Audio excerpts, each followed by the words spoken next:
To be with President Erdogan of Turkey, and we've been friends for a long time, actually, even for 4 years when I was in exile, unfairly, as it turns out. Rigged election, he knows about rigged elections better than anybody. But when I was in exile, we were still friends. That's always a good way to find out, test a friendship. But he's a highly respected man. He's respected very much in his country and all throughout Europe and throughout the world where they know him. He's built a tremendous military, powerful military, uses a lot of our equipment. And it's an honor to have him at the White House. We're going to have a lunch together. We're going to have a discussion, big discussion. We do a lot of trade with Turkey, and we're going to continue. We're going to do some additional trade. They want to buy F-16s, F-35s, and some other things. And we're going to talk to them about that, and we're just going to have, I think, a very interesting couple of hours. We're going to get a lot done. But I have great respect for this man, and we've had a very good relationship for a long time. If you remember, he led Pastor Brunson. He freed Pastor Brunson. Pastor Brunson was put in jail for 35 years before I got there. This was a group that should have stopped it, and the president, after I called him, released him, which was a great thing for our Christian community, our evangelical community. The evangelicals really wanted that. It was very important to him, so I always remembered that. But he released him from 35 years in prison. And Pastor Brunson now is healthy, happy, and well. And we're very happy about that. But it's a great honor to have the president of Turkey with us. And how are you? Fine. Say a few words. And you? Great guy. Öncelikle bu ziyaretimizi Birleşmiş Milletler Genel Kurulu'yla iç içe olan bir dönemde gerçekleştirdiğimizden dolayı arkadaşlarımla beraber çok mutluyuz. Gerek Sayın Trump'ın birinci döneminde gerekse ikinci dönemde Türkiye-Amerika ilişkilerinde farklı bir süreci yaşıyoruz. Kendilerinin de az önce ifade ettiği gibi gerek F-35 konusu, gerek F-16 konusu, gerekse Halk Bankası'yla ilgili aramızdaki ilişkiler konusunu bugün etraflıca görüşme fırsatı bulacağımıza inanıyorum.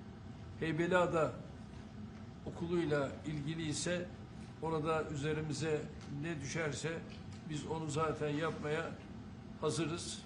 Dönünce de Sayın Bartolomeo'yla bu konuyu görüşme fırsatı bulacağım. First, Mr. President, I am very pleased that this visit actually coincides with the 80th UNGA. So I am very pleased to be here with my colleagues and friends. And as we have said, during the first term of your presidency and during your second term, we are able to carry Turkey and U.S. relations to a much different level and process. And as you've said, we have an opportunity here today to be able to discuss some of the issues regarding the F-35, the F-16, and also the Halkbank case, and we will have an opportunity to thoroughly discuss them. And based on what you have mentioned regarding the Heybeliada school, we are ready to do whatever we can that falls on our part, and I will, when I get back, try to discuss this issue with the esteemed Mr. Bartolomos to discuss how we can move forward on that. Okay, very good. I would like to be able to do that. The Greek Orthodox Church was here, and they would really like to have some help. They need some help, and I said I'd mention it, and we appreciate it. So this is a tough man. This is a guy who's highly opinionated. Usually I don't like opinionated people, but I always like this one. But he's a tough one, and he does an amazing job in his country. And we've had tremendous relationships, both having to do with war and having to do with trade. And I guess today we're talking about both. I'd like to have him stop buying any oil from Russia while Russia continues this rampage against Ukraine. And they've been fighting. They've lost millions of lives already. And for what? For what? It's disgraceful. And I said yesterday, let it keep going because their economy is absolutely terrible right now. And I think it's a shame that they're doing that, killing a lot of people unnecessarily.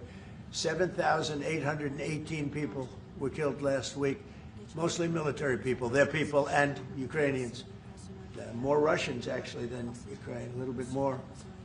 But it's such a waste of human life, and so he ought to stop. Putin ought to stop.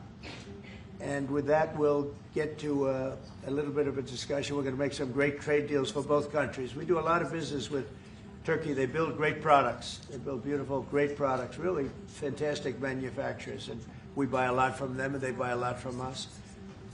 Would you have any questions, please? You repeatedly called out Obama and Biden administrations for their stupid decisions. One example you gave was the refusal to sell the Patriot missile defense systems to Turkey, which resulted in the expulsion of the country from the F-35 program. Now, you are known to be a great deal maker in Turkey. What can you do to undo the stupidity? Yes, CNN, sir. CNN? Well, because you sounded like a nice guy, but CNN is fake news. I mean, but you sound like the real deal to me, so I'll answer the question. We're going to be discussing the Patriot system, which is the best system.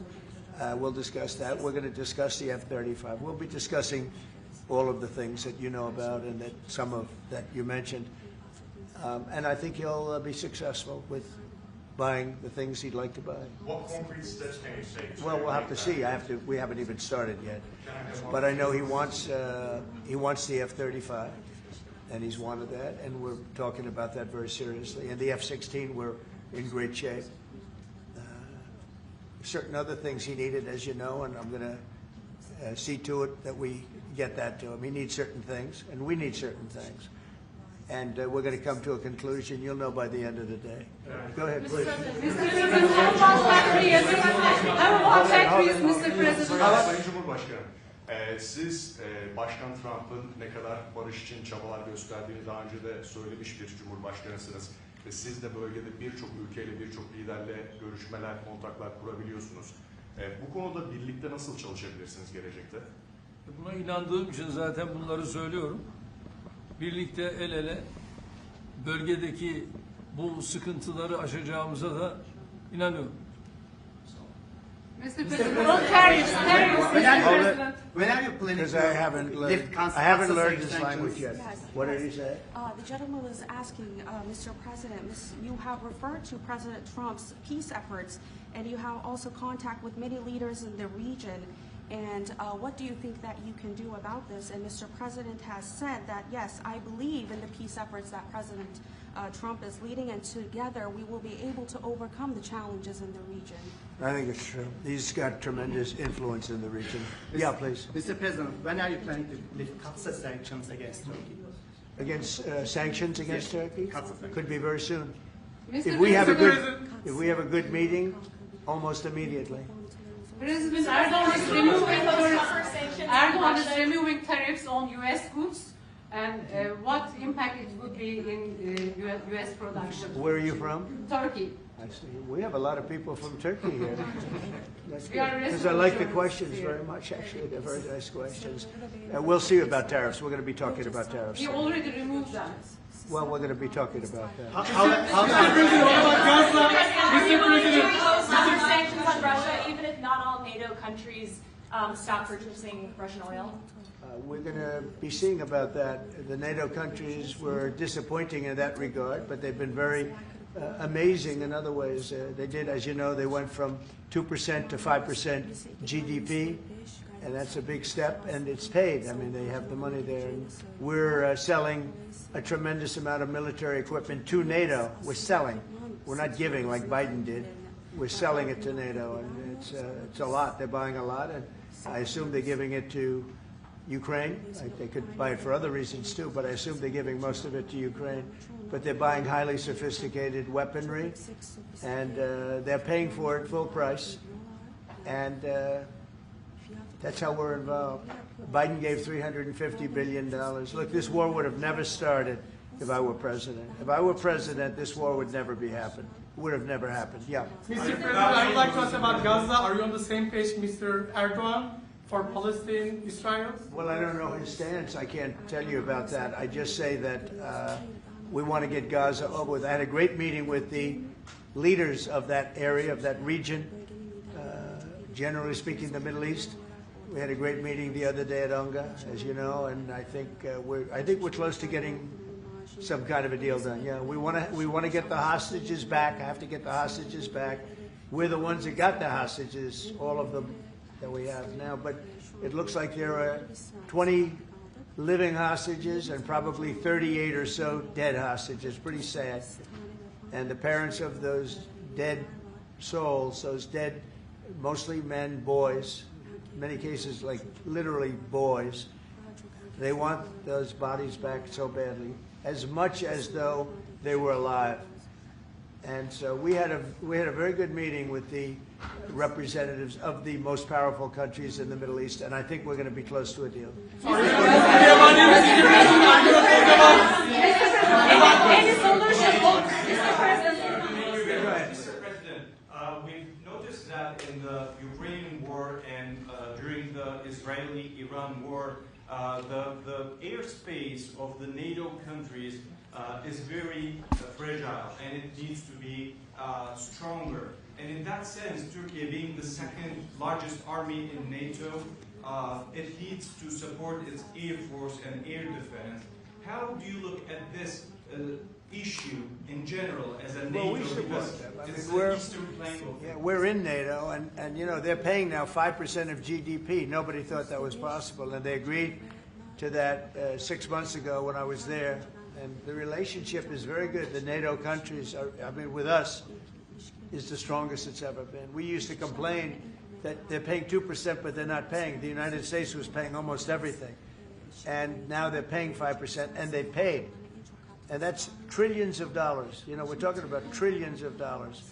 And they're spending that, giving that money to us, and we are giving them great defensive, you know, the Patriots and all of the different javelins, all the different missile systems and everything else that they want.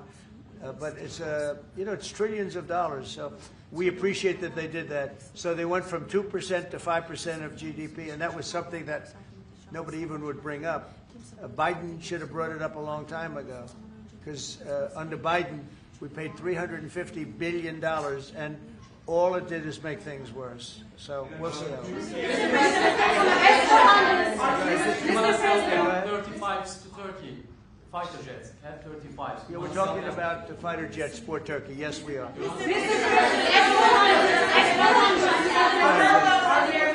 Are we going to see any step is going to be taken today about the issue, about the things that are going on in the Gaza, Palestine? Are we going to... It could be today. Yeah, could be today. We have a very strong dialogue going on with Saudi Arabia. With, I would say, you have 4 or 5 real leaders that are being good. As you know, I met with Qatar, Saudi Arabia, UAE. We met with Jordan. The King of Jordan was there. We had a really great meeting. I think a lot was determined at that meeting. And I have to meet with Israel, and I have to do that also. They know what I want, and I think we can get that one done. I hope we can get it done. A lot of people are dying. But we want the hostages back. We don't want them back 1 this week, 1 in 2 months from now, 3 later, and you know, like the way it's been going. We got them all back. We got a lot of them back. We got the American Alexander. We got the American hostages back. But we have now 20 plus 38 bodies, dead bodies. And we want them all back, and we want them back at one time.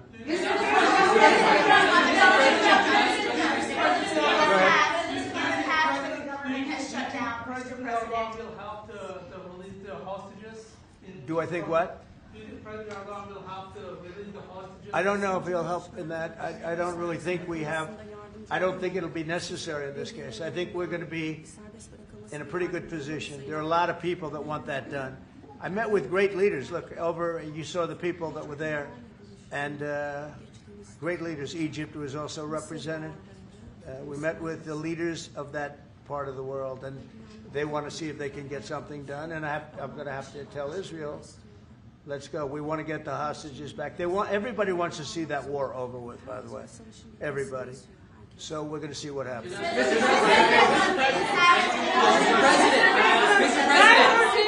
Mr. President. How do you see a joint initiative with President Erdogan to bring the President of Russia, Putin, and President Zelensky to the negotiating table?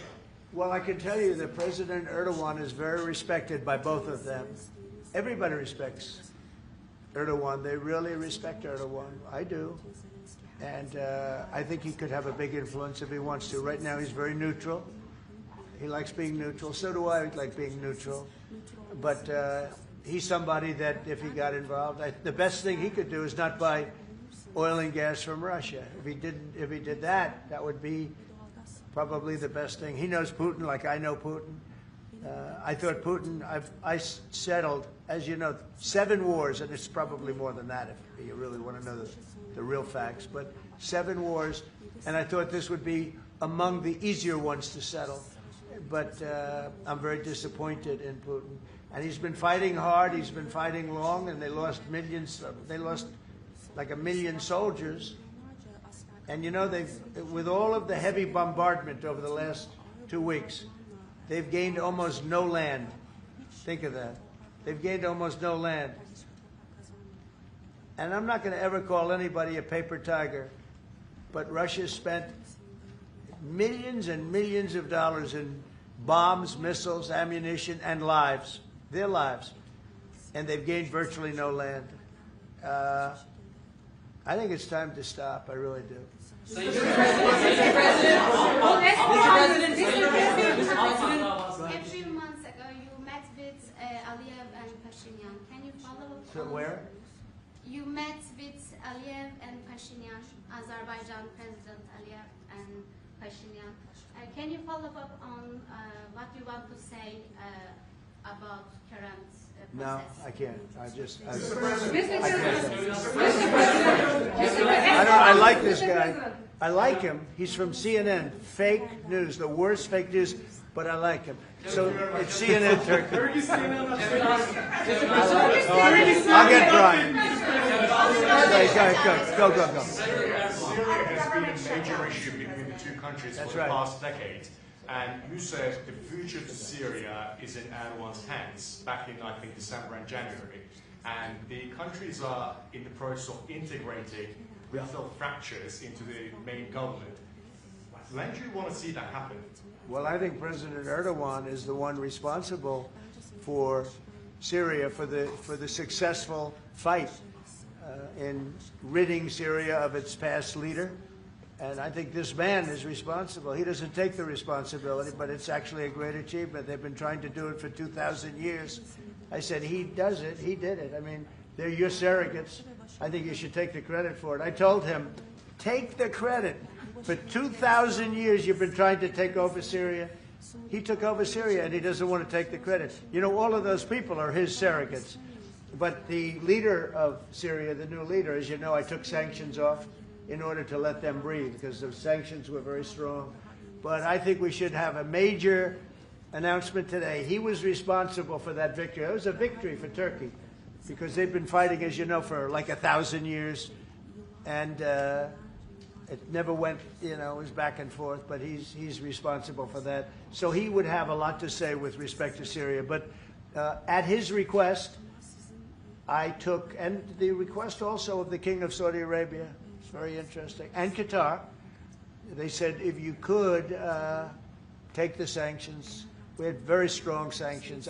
They couldn't have lived with those sanctions, and I took them off to give them a chance to breathe. But the president was one of the people that was responsible for that. He asked me to do it, and I did it. Mr. President, furloughs are very typical when the government shuts down. Why is the administration directing federal layoffs of federal workers this time around? Well, this is all caused by the Democrats. They asked us to do something that's totally unreasonable. They never change. They want to give money away to illegally, people that entered our country illegally. They want to give them massive federal money. And we don't want to do that because it means everyone's going to just keep pouring back. Right now we have absolutely perfect borders like you haven't seen in many years. Even better than I had great borders during my 4 years, but these borders are stone cold closed. You can only come into our country legally now. But the Democrats want to give it all away. They want to open up the borders. Take a look at that. Big thing. They want to open borders again. After what we're going through now, getting rid of prisoners, getting rid of all of these people dropped out from mental institutions, drug dealers, drug addicts, everything. They're putting everybody into our country. It's all ended now. But this is what Schumer wants. This is what the Democrats want. They want to have, and they want to take our money. We're doing well because of tariffs. We're doing unbelievable. We're making more money than we ever have made. And by the way, we're going to take some of that tariff money that we made, just to get off the subject for a second. We're going to take some of that tariff money that we made. We're going to give it to our farmers, who are, for a little while, going to be hurt until it kicks in. The tariffs kick into their benefit. So we're going to make sure that our farmers are in great shape because we're taking in a lot of money. We're finding, the other day, it was very interesting, they found $31 billion. They said, sir, we found 31. I said, you mean positively, right? They said, yeah, 31 million more than we knew. And they said, we don't know where it came from. I said, check the tariff shelf. They came back the following morning. They said, you're right, sir, it came from the tariffs. We've never seen anything like this. So what we're going to be doing is we're going to be taking some money from all of the tariff money that we've taken, and we're going to distribute it to our farmers until the tariffs kick into their benefit, which ultimately the farmers are going to be making a fortune. But it's a process of, it has to kick in. All right, maybe one more. Mr. President, there was another shooting at an ICE facility in Texas yesterday. Terrible. Detainees were killed. The FBI director posted on social media bullets that were engraved with the message anti-ICE. Right. He just posted another thing on social media saying they recovered a handwritten note from the subject that read, hopefully this will give ICE agents real terror to think, is there a sniper with AP rounds on that roof? Who do you hold responsible for the uptick in left-wing violence in the country? Radical left rhetoric. The radical left is causing the problem. They're out of control. They're saying things, and they're really dumb people. I mean, I look at Crockett. I look at some of these people. They're very low IQ people, actually. But the radical left is causing this problem, not the right, the radical left. And it's going to get worse, and ultimately it's going to go back on them. I mean, bad things happen when they play these games. And I'll give you a little clue. The right is a lot tougher than the left. But the right's not doing this. They're not doing it. And they better not get them energized, because it won't be good for the left. And I don't want to see that happen either. I'm the president of all the people. But the radical left is causing this. Radical left Democrats are causing this problem. And it gets worse. It gets worse. And it'll be a point where other people won't take it anymore, and that will not be good for the radical left. And we don't want that. Okay, thank you. Mr. President, it seems like an indictment of James Comey is imminent. Would this be the first step in accountability for pushing the hoax of Russia, along with Barack Obama involved as well? Well, I can't tell you what's going to happen because I don't know. You have very professional people headed up by the Attorney General, and Todd Blanche, and Lindsay Halligan, who's very smart, good lawyer, very good lawyer. They're going to make a determination. I'm not making that determination. I think I'd be allowed to get involved if I want, but I don't really choose to do so. I can only say that Comey's a bad person.